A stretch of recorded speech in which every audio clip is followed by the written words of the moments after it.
Good morning everyone. Today we will talk about this is paper second of grade part second. Name of the paper is Indian Government and Politics, and in this video we will talk about powers and functions of the Lok Sabha. Lok Sabha, that is lower chamber or first house of the Indian Parliament, and we will talk about powers and functions of the Lok Sabha. And before we start the video, I welcome you all once again in my this video. So let's start. The powers and functions of the Lok Sabha can be seen as below.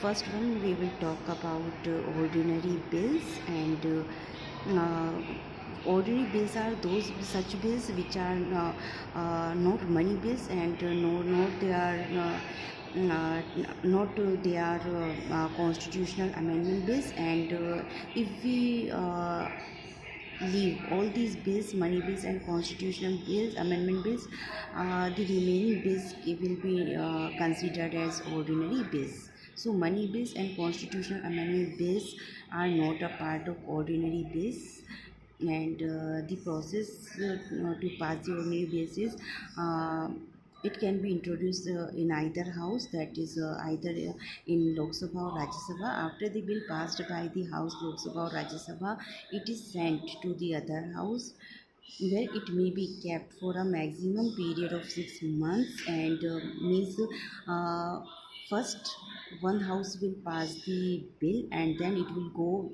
to the second chamber of the parliament, and the second chamber, or either it is Lok Sabha or Rajya Sabha, not it doesn't matter. So it has now the maximum period of 6 months to discuss and to debate and to consider, to make recommendations. Only 6 months are there. If the other house rejects the bill, or a period of 6 months elapses before without any action by that house, and the house where it was introduced first does not accept the recommendations, then deadlock is there between Lok Sabha and Rajya Sabha, and now our constitution provides to remove that deadlock.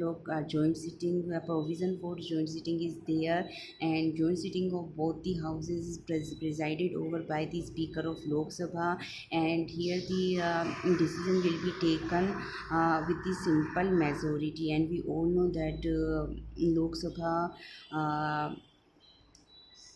has as far as the number of members of a house is considered, Lok Sabha is supreme than Rajya Sabha. Number of members of Lok Sabha is 552, and Rajya Sabha has only 250 members. So we all know that the decision will be in favor of Lok Sabha, but this is the process as provided by the constitution. Second one is money bills. Money bills, where money related or financial matters are concerned.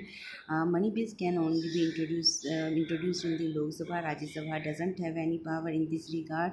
After passing the bill by Lok Sabha, it will send to the Rajya Sabha. Now Rajya Sabha has only 14 days to consider and to discuss and to accept or reject. But here I want to tell everyone that whether Rajya Sabha accept or rejects or whatever it does, it doesn't matter. After 14 days, the bill will be come back to the Lok Sabha, and now the Lok Sabha has the sole power whether to accept those recommendations or not. The Lok Sabha will pass the bills, and it will go for the approval of president. Third one is motions of no confidence against the government. It can be introduced and passed only in Lok Sabha. Rajya Sabha again here does not enjoy any power regarding this as far as the control over the government is concerned, and if this motion is passed by a majority vote in Lok Sabha, the PM and the Council of Ministers will resign collectively. And here the most important thing is that Union Council of Ministers is responsible to the Lok Sabha only. Fourth one is bill for constitutional amendment. Here I have mentioned fourth, fifth, and sixth and seventh points are there. And when these here Lok Sabha enjoys the equal powers with the Rajya Sabha as far as these points are concerned. So first one is bill for constitutional amendment. Wherever it is needed to amend the constitution, the bill will be passed by both the houses. And in our constitution we see that separate process for constitutional amendment is given at proper place, but here we will not talk about in detail. So mainly by a majority of the total membership of the house and at least two-thirds majority of the members present in voting of both the houses, this bill should be passed. Next one is motion for the impeachment of the president, and next one is motion for the impeachment of the judges of the Supreme Court as well as the state high courts. Both the houses enjoy equal powers. And the last one is emergency powers. Emergency powers, as we all know, national emergency or state emergency, that is also known as president's rule. And third one is financial emergency. Three types of emergency powers are there. And both the house has both the houses have equal powers in this regard. And when we talk about emergency powers, we will talk about it separately in a separate video. सो आज हम लोग बात कर रहे हैं भारतीय शासन एवं राजनीति में लोकसभा, जो कि हमारी भारतीय संसद का प्रथम सदन है, उसके पावर और फंक्शंस के बारे में। तो उससे पहला आ जाता है सामान्य विधेयक। सामान्य विधेयक वे विधेयक होते हैं यदि धन विधेयक और संविधान संशोधन विधेयक को हटा दिया जाए तो जो रिमेनिंग जो बिल्स हैं वो सामान्य विधेयक कहलाते हैं। ये किसी भी हाउस में इंट्रोड्यूस इनको पहले रखा जा सकता है और ये दोनों हाउसेस से ही पारित होने चाहिए। जब एक सदन इसे पास कर देता है तो दूसरे सदन के पास में इसे उस पर विचार करने के लिए 6 मंथ्स का टाइम होता है। और अगर मान लीजिए इस during this period of time अगर दोनों में कोई गतिरोध उत्पन्न हो जाता है तो दोनों सदनों की एक संयुक्त बैठक बुलाई जाती है, जिसकी अध्यक्षता लोकसभा के अध्यक्ष के द्वारा की जाती है। और यहाँ पर विधेयक का निर्णय है वो साधारण बहुमत से लिया जाता है।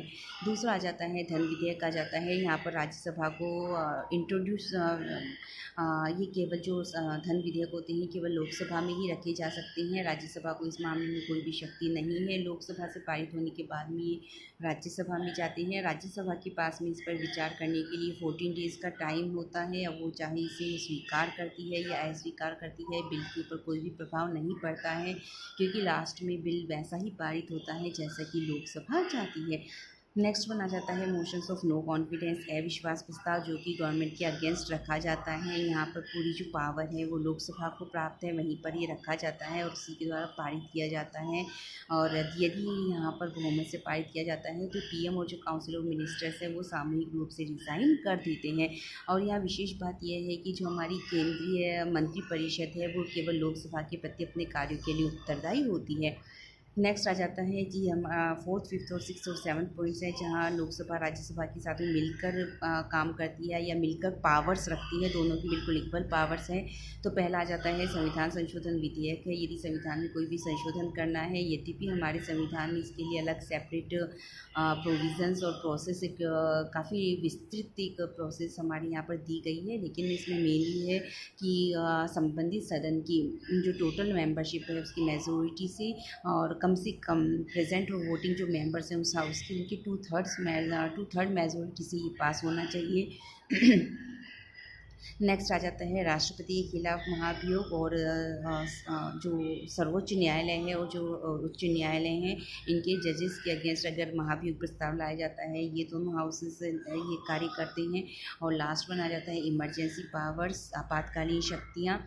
आपातकालीन शक्तियाँ जैसे कि हमें पता है कि राष्ट्रीय आपातकाल है और स्टेट इमरजेंसी है, जिसके अंदर जो राज्य की जो सरकार है यदि संविधान के उपबंधों के अनुसार नहीं चलाई जा रही है तो उस संबंध में शक्तियाँ हैं। और तीसरा आ जाता है वित्तीय आपातकाल है। तो यहाँ पर भी दोनों सदन सामूहिक रूप से कार्य करते हैं। इनको हम लोग एक सेपरेट चैप्टर में, सेपरेट वीडियो में हम लोग इसको डिटेल में पढ़ेंगे। That's all for today from my side. Thank you very much.